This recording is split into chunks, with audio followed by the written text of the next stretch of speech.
Fellow El Puente graduates, when thinking about what to write for my speech, the one thing that came in mind was how the world suddenly came to a screeching halt and how unfair this year has been to us.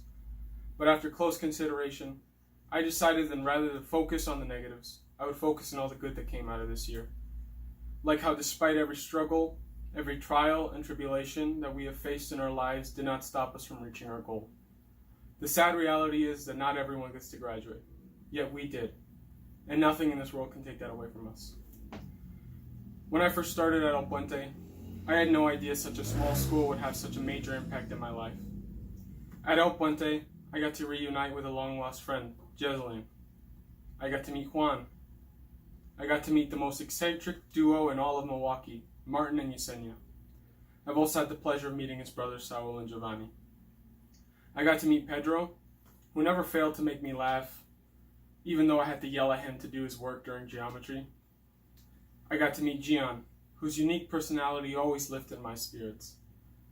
I got to meet Alex, who has been the life of the school.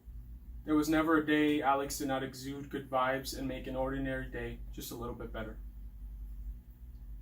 I also had the absolute pleasure of meeting his older sister Wendy, who I always considered my academic equal ever since we met, when I picked her as my partner in MATC class because I knew it would be an easy A. I got to meet Duran and Elijah, who would always destroy me and Yesenia when we would 2v2 them in basketball. El Puente gave me something I never thought I would ever get coming here, a second family. I'd like to thank Lynn for giving me a second chance and seeing my true potential. I'd like to thank Renee for helping me with any problem I had, whether it was math related or not. And finally, I'd like to thank each and every one of the staff, Molly, Andrea, Tim, John, Dan, Nate, Ashley, and Miss W, for believing in me and making me feel like one of their own, something I've never experienced in another school. To conclude, I want to remind the class of 2020 that we are all in this together, that no matter how dark and distant the world has been recently, good things are to come from this. One day we'll look back at this crazy year and understand. For without pressure, there would be no diamonds.